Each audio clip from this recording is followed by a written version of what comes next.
नमस्कार दोस्तों, स्वागत है आप सभी का मेरे YouTube चैनल हिस्ट्री हब पे। आज हम डिस्कस करेंगे कुछ इतिहास के बेहतरीन प्रश्न। प्राचीन भारत से मैं लेके आया हूँ आपके सामने। पाषाण काल से लेके वैदिक काल तक के कुछ ऐसे प्रश्न हैं जिसकी हम चर्चा करेंगे और उम्मीद करता हूँ कि आने वाले नेट के एग्ज़ाम के लिए काफ़ी उपयोगी साबित होंगे। तो चलिए समय बिना नष्ट करते हुए शुरू करते हैं अपना आज का सेशन, जो कि है हमारे MCQs और PYQs। प्राचीनतम पहला प्रश्न है, प्राचीनतम उपलब्ध भारतीय सिक्के किस धातु के बने थे। अच्छा, ये जो पूरा का पूरा लेक्चर होगा ये बाइलिंगुअल होगा, दोनों ही भाषाओं में मैंने क्वेश्चंस बनाए हुए हैं जिससे आपको उसको समझने में कोई भी कष्ट ना हो, कोई प्रॉब्लम ना आए। तो earliest Indian coins were made of which metal, सोना, चांदी, तांबा या डी चांदी और तांबा। ये प्रश्न एक बार नेट के एग्ज़ाम में पूछा भी जा चुका है। आपको आश्चर्य हो रहा होगा, बहुत ही इजी सा दिखने वाला प्रश्न है, बट ये नेट के एग्ज़ाम में आ चुका है और इसका आंसर होगा चांदी और तांबा। यदि आपको याद हो तो मैंने अपने लेक्चर में इसको पढ़ाया भी था कि किस तरह से पंच मार्क कॉइन्स, जिनको हम बोलते हैं आहत मुद्रा, पंच मार्क कॉइन्स बोलते हैं। और इसको पंच मार्क कॉइन्स बोला है सबसे पहले किसने? जेम्स प्रिंसेप ने। जेम्स प्रिंसेप, जिसको हम भारतीय मुद्रा शास्त्र यानी कि इंडियन न्यूमिस्मैटिक्स का जनक कहते हैं, फादर ऑफ इंडियन न्यूमिस्मैटिक कहते हैं, भारतीय मुद्रा शास्त्र का जनक कहते हैं।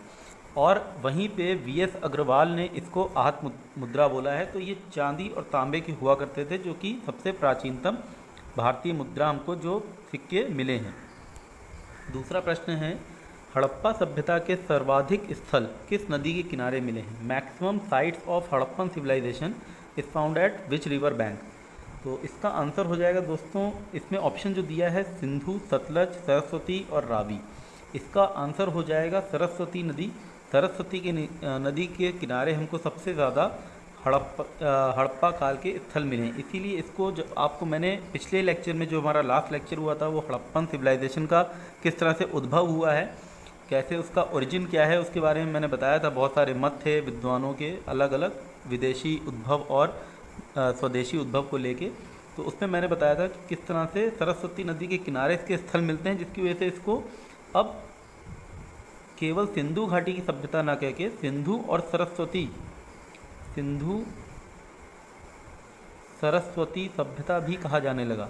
और तो और अब क्योंकि इसके स्थल केवल सरस्वती घाटी पे भी ना मिलके और भी बाकी काफ़ी जगह मिले हैं, तो इसलिए इसको सभ्यता को हम हड़प्पा सभ्यता कहते हैं। और हड़प्पा सभ्यता कहना इसका ज़्यादा उचित नाम होगा, क्योंकि इसका जो प्रथम स्थल था वो हड़प्पा था, और किसी भी सभ्यता का नाम जो है उसके प्रथम खोजे हुए स्थल के नाम के ऊपर रखा जाता है। तो इसका नाम हड़प्पा सभ्यता ज़्यादा उचित होना चाहिए।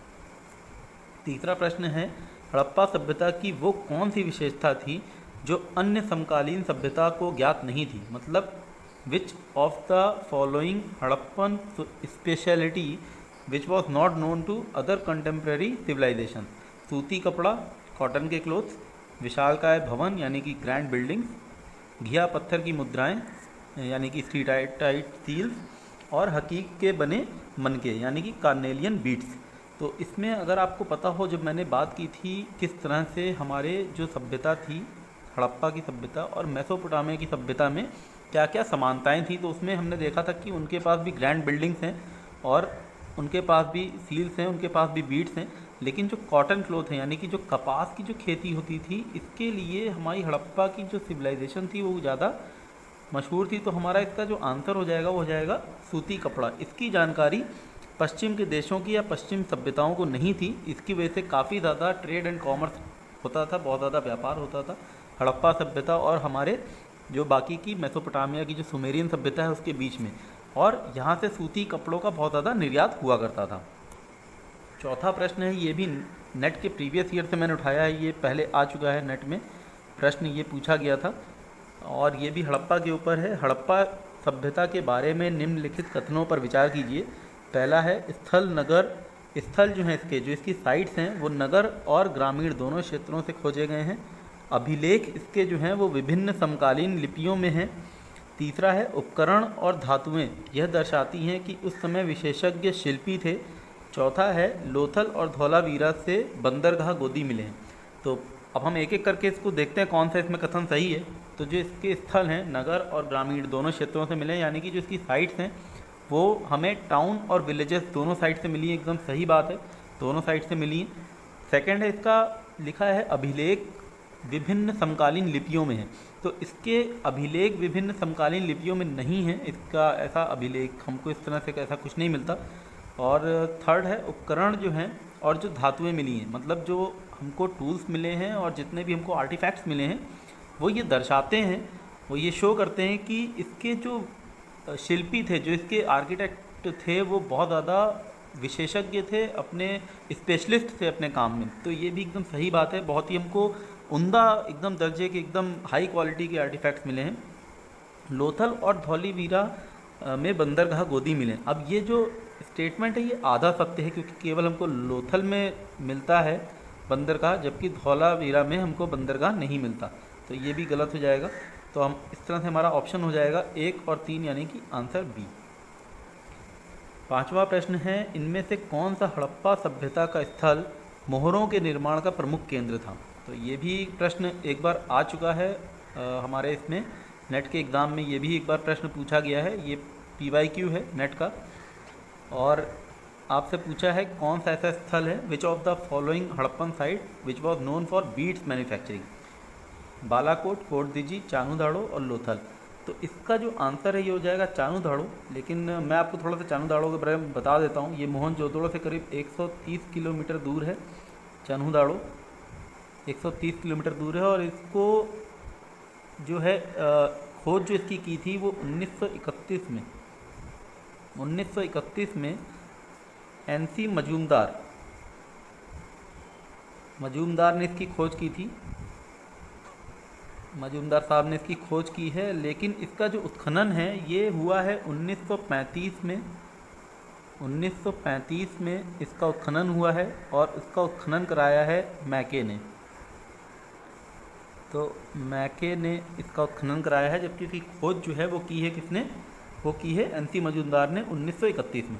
अच्छा, इसमें जो चानूदाड़ो है, ऐसे तो सभी के जो इसके स्थल हैं हड़प्पा काल के वो बहुत ही ज़्यादा पढ़ने योग्य हैं, लेकिन यहाँ पे चानूदाड़ो में हमको एक मेकअप किट मिलती है जिसमें लिपस्टिक मिली है और एक ईंट ऐसी मिली है जिस पर बिल्ली का पीछा करते हुए कुत्ते के पंजों के निशान हैं। तो यहाँ से प्रश्न कई बार पूछता है UGC निकाल के कि किस स्थल से क्या मिला है। तो ये सारी की सारी जो स्थल हैं बहुत महत्वपूर्ण हैं। और अब मैं आगे चल के एक और प्रश्न मैंने डाला है, उसमें मैं इसके बारे में थोड़ा सा डिस्कस कर लूँगा ब्रीफ में, क्योंकि अभी इतना समय नहीं है हमारे पास कि हम एक एक करके सबके बारे में विस्तार से पढ़ें। हालांकि जब मैं अपना लेक्चर लाऊंगा नया वाला जो हड़प्पा काल के ऊपर ही चल रहा है, अभी हमारी सीरीज़ चल रही है, उसमें मेरा अगला जो लेक्चर है वो इसी के ऊपर है कि किस नगर स्थल से कौन सी क्या क्या वस्तु मिली हैं।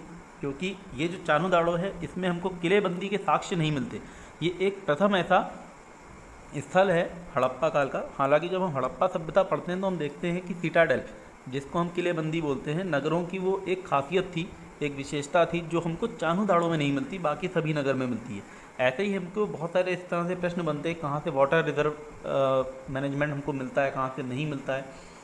तो इस तरह के प्रश्न इसमें हड़प्पा से बन जाते हैं। तो यहाँ से मैंने आपको बता दिया किलेबंदी के साक्ष्य नहीं मिले हमको, और ये एकमात्र ऐसा स्थल भी है जहाँ से हमको जो ईंट मिली है वो वक्राकार मिली है। वक्राकार ईंट मिलने वाला एकमात्र स्थल है चानूदाड़ो। तो इसलिए इसकी बहुत ज़्यादा महत्वपूर्ण इसकी विशेषता पड़ जाती है एग्जाम पॉइंट ऑफ व्यू से आपके लिए।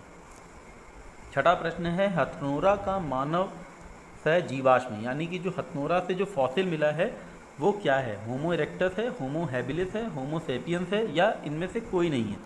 तो मैंने इसके ऊपर भी लेक्चर लिया हुआ है, इसके ऊपर मैंने फर्स्ट क्लास में ही बताया था कहाँ कहाँ से होमोनिड्स मिलते हैं भारत में। तो ये होमो इरेक्टस है और इसकी खोज अगर आपको याद होगा, अगर आप याद कर पा रहे होंगे, जब अगर आपने मेरा लेक्चर देखा होगा तो मैंने बताया था इसकी खोज किसने की है, अरुण सोनकिया ने की है, अरुण सोनकिया ने की है। और ये हथनोरा कहाँ पे है, ये हथनोरा है आपका MP में, MP में कहाँ पे है, नर्मदा घाटी में। तो इसीलिए इसको ये नर्मदा घाटी में है, इसकी खोज की है अरुण सोनकिया ने, ये हमको याद रखना है, नर्मदा घाटी है, अरुण सोनकिया ने खोज की है।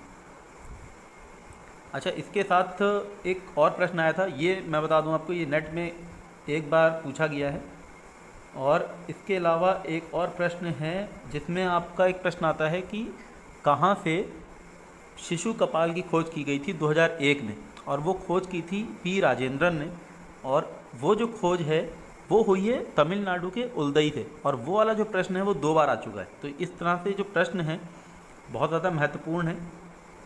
हो सकता है इस बार आपसे होमो इरेक्टस पूछा था, हो सकता है पूछे कि ये हथनोरा जो है कहाँ पे, या ये पूछ ले कि किसने इसकी खोज की है। 7वां प्रश्न है किसने सर्वप्रथम प्राक हड़प्पा संस्कृति से विकसित हड़प्पा संस्कृति की उत्पत्ति मानी। Who has established for the first time that pre Harappan culture brought out Harappan culture. मतलब ये प्रश्न वहीं से है जब मैंने अपने पिछले लेक्चर में आपको उत्पत्ति के सिद्धांत बताए थे कि किस तरह से स्वदेशी उत्पत्ति के सिद्धांत के ऊपर विद्वानों ने अपने अपने मत दिए हैं, अपनी अपनी राय दी है। और हमने बात की थी सुनीति कुमार चटर्जी की। सुनीति कुमार चटर्जी ने क्या बोला है, इन्होंने बोला है कि जो द्रविड़ थे ये निर्माता थे हड़प्पा सभ्यता के, इनको मानना चाहिए द्रविड़ को। अमलानंद घोष ने पहली बार ऐसा एस्टेब्लिश किया था फैक्ट कि जो प्राक हड़प्पा संस्कृति है, जैसे हमारी इससे पहले की जो संस्कृति थी, जो ग्रामीण संस्कृति थी, उन्हीं के आधार के ऊपर हड़प्पा ने अपनी नगरीय संस्कृति को उजागर किया। तो ये इसका आंसर अमलानंद घोष हो जाएगा। वहीं पे हमारे जो बीबी लाल थे, इनका कहना क्या था, इनका कहना था जो वैदिक आर्य थे उन्होंने हड़प्पा सभ्यता का शुभारंभ किया, ठीक है। और व्हीलर का मानना था विदेशी, इनका था फॉरेन ओरिजिन। तो फॉरेन ओरिजिन में भी मैंने बताया था किस तरह से डिवाइडेड थे व्हीलर और क्रैमर। किस तरह से व्हीलर ने क्या बोला कि लोग नहीं आए और भावनाएं आईं, और क्रैमर ने बोला कि लोग आके बसे। किस हड़प्पा सभ्यता के स्थल से हाथी दांत का पैमाना और आटा पीसने की चक्की मिली है। जैसा मैंने आपको बताया पहले भी कि जितने भी स्थल हैं हड़प्पा काल के, उनमें से कहाँ से क्या मिला है, ये नेट के एग्ज़ाम में बहुत फेवरेट क्वेश्चन होते हैं। तो इसका ऑप्शन है दिया हुआ राखीगढ़ी, लोथल, बनवाली और कालीबंगन। इसका आंसर तो हो जाएगा लोथल, लेकिन मैं आपको एक एक करके सभी जो इसमें ऑप्शन दिए थे उनके बारे में थोड़ा सा बता देता हूँ। राखीगढ़ी जो है ये हिसार में है। यहाँ से हमको हड्डी निर्मित सुई मिली है, यानी कि एक नीडल मिली है जो कि किससे बनी है, बोन से। तो बोन की एक नीडल मिली है, कहाँ से, राखीगढ़ी से। हाथी दांत के आभूषण मिले हैं, यानी कि आइवरी की ज्वेलरी मिली है हमको राखीगढ़ी से। और हमको क्या मिला है, आभूषण बनाने का कारखाना मिला है, आभूषण नहीं मिले, आभूषण बनाने का कारखाना मिला है। बनवाली जो है ये भी हिसार में ही है, दोनों हरियाणा में है, हरियाणा। और यहाँ से हमको जो बनवाली स्थल है वहाँ पे एक घर में हमको वॉश बेसिन मिला है। ड्रेनेज सिस्टम यहाँ पे नहीं मिला है बनवाली में, और मिट्टी का हल मिला है। तो ड्रेनेज सिस्टम नहीं मिला, यानी कि जल निकास की जो उनकी प्रणाली थी, जो एकदम हम बोलते हैं ना कि एक विशेषता है। जब हम सिंधु घाटी सभ्यता पढ़ते हैं तो हमारे दिमाग में 2 चीज़ें सबसे पहले आती हैं। एक आता है उनकी नगर की जो व्यवस्था, और दूसरा आता है ड्रेनेज सिस्टम। तो ये हमको बनवाली में नहीं मिलता है ड्रेनेज सिस्टम। कालीबंगा जो है ये आपका है राजस्थान में है। यहाँ पे हमको जुते हुए खेत के साक्ष्य मिलते हैं, और अग्नि वेदिकाएँ मिली हैं। अग्नि वेदिकाओं में हमको पशुओं की हड्डी मिली है, जिससे ये समझ में आता है कि शायद ये इसको किसी यज्ञ के लिए, या हो सकता है कि इनका कुछ ऐसा कर्मकांड होता हो जिसके लिए इसको यहाँ पे इस्तेमाल किया जाता था। 9वां प्रश्न है, स्वामी दयानंद सरस्वती ने अपनी पुस्तक सत्यार्थ प्रकाश में आर्यों का मूल निवास किस स्थान को माना है। Swami Dayanand Saraswati in his book Satyarth Prakash has accepted which place as homeland of Aryans. चीन को माना है, तिब्बत को माना है, मध्य एशिया को माना है, या आर्कटिक क्षेत्र को माना है। तो जो दयानंद सरस्वती की जो बुक है सत्यार्थ प्रकाश, इसमें इन्होंने होमलैंड माना है तिब्बत को माना है इन्होंने। और इसके अलावा जो मध्य एशिया जिसने माना है, जिस विद्वान ने माना है, उसका नाम है मैक्स म्यूलर नाम है। मैक्स म्यूलर ने मध्य एशिया माना था। और आपका आर्कटिक क्षेत्र माना है बीजी तिलक, बाल गंगाधर तिलक जी ने माना था कि जो आर्यन थे वो आर्कटिक क्षेत्र से आए थे, क्योंकि इनके साहित्य में हमको 6 महीने की रात और 6 महीने का दिन की उल्लेख मिलता है। तो ऐसा जो फिनोमिना है इस तरह का, वो होता है आर्कटिक रीजन में। तो इनका जो मानना था वो इस आधार पे था। 10वां प्रश्न है, कौन से प्राचीन ग्रंथ में बेटी को दुख के स्रोत के रूप में माना है? Which ancient literature describes daughter as a source of misery? Taittiriya Brahmana, Aitareya ब्राह्मण, अथर्ववेद, शतपथ ब्राह्मण। अब अगर हम वैदिक साहित्य पे अगर हम आएँ तो यहाँ पे जितने भी इस तरह के आपके ब्राह्मण हैं या वेद हैं, उनमें से कहाँ पे प्रश्न इस तरह से बनते हैं कि इसमें क्या दिया है, उस तरह से प्रश्न आ जाते हैं। हालांकि इसका आंसर ऐत्रेय ब्राह्मण है, मगर मैं आपको इसके अलावा बता दूं, जो अथर्ववेद है इसमें जैसे माना गया है कि युद्ध की शुरुआत जो है पुरुषों के मस्तिष्क में होती है, अथर्ववेद में बोला है। शतपथ ब्राह्मण में भी बहुत सारी चीज़ें बोली हैं पति और पत्नी के रिश्ते को लेके, कि पत्नी जो है वो पति की प्रतिनिधित्व होती है। इसी तरह से तैत्तिरीय ब्राह्मण के ऊपर भी मैंने आखिरी क्वेश्चन डाल रखा है, इसलिए भी डिस्कस नहीं करूँगा। और ऐत्रेय ब्राह्मण में शूद्रों के ऊपर भी काफ़ी टिप्पणी हुई है। तो इस तरह से आप थोड़ा सा जब पढ़ें तो साहित्य जब आप पढ़ रहे हैं तो उसमें ये लाइन पक्का अंडर कोट कर लें, क्योंकि अब नेट जो है अपना लेवल थोड़ा सा बढ़ा रहा है एग्ज़ाम का। आपने अभी जीआईसी का एग्ज़ाम देखा ही होगा, तो अब वो सीधे सीधे क्वेश्चन नहीं पूछते कि कौन सा ब्राह्मण किस वेद से जुड़ा हुआ है, क्योंकि हर कोई रट के चला जाता है। अब वो थोड़ा सा और डीप में जा रहे हैं। किस प्राचीन साहित्य में लिखा है कि भारतवर्ष इतनी पवित्र भूमि है कि उसमें जन्म लेने से ही मोक्ष और स्वर्ग संभव है? अब ये जो मैंने निकाला है पूरा का पूरा क्वेश्चन, ये मैंने एक पुस्तक है एस आलतेकर साहब की। एस आलतेकर बहुत जाने माने हिस्टोरियन रह चुके हैं प्राचीन भारत के। इनकी एक पुस्तक है state and government in ancient India, तो वहाँ से ये प्रश्न मैंने निकाला है। उन्होंने इस पूरे के पूरे प्राचीन जो साहित्य है उसकी उन्होंने पूरा अध्ययन किया था और उसको उन्होंने एज ए सोर्स वहाँ पे रेफरेंस में डाला हुआ था। वहीं से मैंने प्रश्न निकाला है किस प्राचीन साहित्य में ऐसा लिखा है। ये ऐसा लिखा है मार्कंडेय पुराण में कि प्राचीन भारत में भारतवर्ष का तो उल्लेख यहाँ पे आ ही गया। हालांकि भारतवर्ष का जो प्रथम अभिलेखी मतलब जो हमको अभिलेखीय साक्ष्य मिलता है वो मिलता है हाथी गुफा अभिलेख में, और जो उसका लिखित साक्ष्य मिलता है वो मिलता है अष्टाध्यायी में। लेकिन मार्कंडेय पुराण में बोला है भारतवर्ष इतनी पवित्र भूमि है, तो यहाँ पे कहीं ना कहीं कॉन्सेप्ट था नेशनलिज्म का। इसको इन्होंने जो पूरी की पूरी थ्योरी दी है आलतेकर साहब ने, बहुत ही बढ़िया पुस्तक है, अगर आप पढ़ें जब समय मिले तो। इन्होंने नेशनलिज्म के ऊपर हालांकि पुस्तक नहीं है, लेकिन इन्होंने एक छोटा सा ये दिया है किस तरह से प्राचीन भारत में भी हमारे गवर्नमेंट हुआ करती थी और उस गवर्नमेंट का पूरा क्या एक स्ट्रक्चर था, उसके ऊपर इन्होंने बात की है। हस्तिनापुर के बाढ़ में बह जाने के बाद पांडवों ने अपनी राजधानी कहाँ परिवर्तित की? After Hastinapur swept away by floods, Pandava shifted their capital to which of the place? Kaushambi, Kurukshetra, Ahichhatra, Indraprastha. तो इसका आंसर है दोस्तों कौशाम्बी। ये एक नेट का PYQ है, पहले पूछा जा चुका है। इसके बारे में मैंने बात भी की थी जब हमने अपने सोर्सेज डिस्कस किए थे।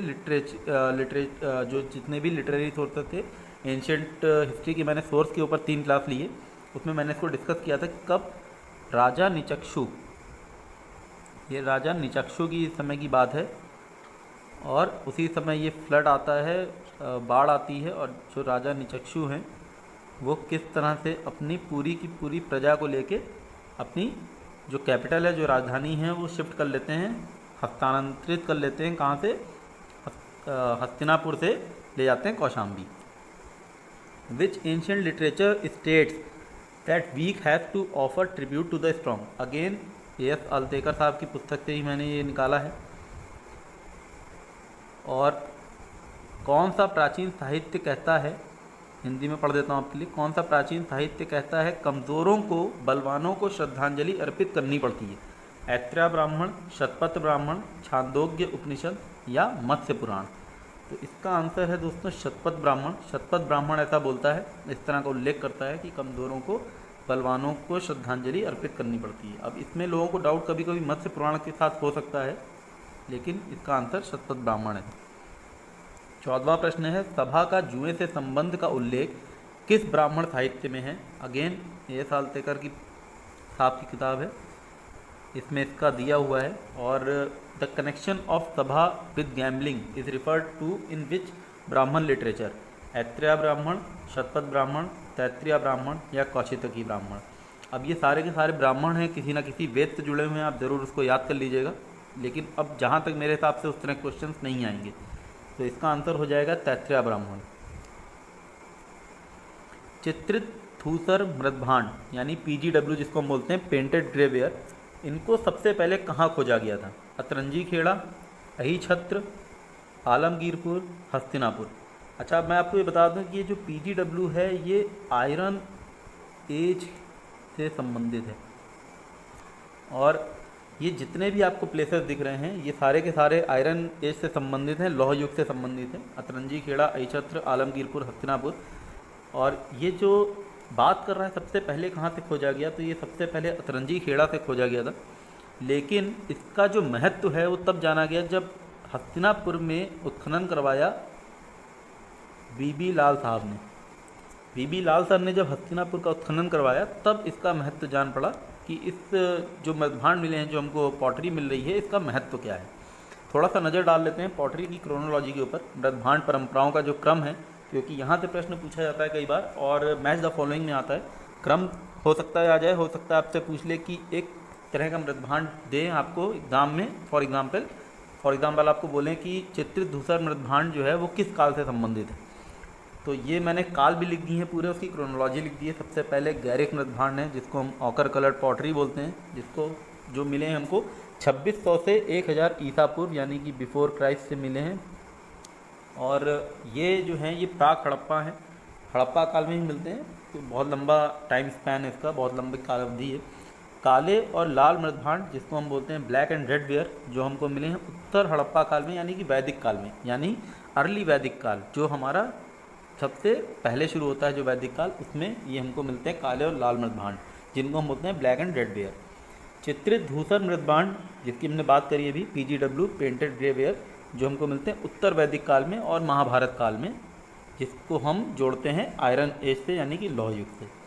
उत्तरी कृष्ण पॉलिशदार मृदभांड जिसको हम बोलते हैं नॉर्दर्न ब्लैक पॉलिश्ड वेयर, ये हमको मिलता है महाजनपद काल में, जिस समय बौद्ध काल है, जैन काल है, उस समय जैन महावीर जैन और हमारे गौतम बुद्ध के समय में, और ये मौर्य काल तक रहता है और इसकी समय अवधि है 600 से 300 ईसा पूर्व।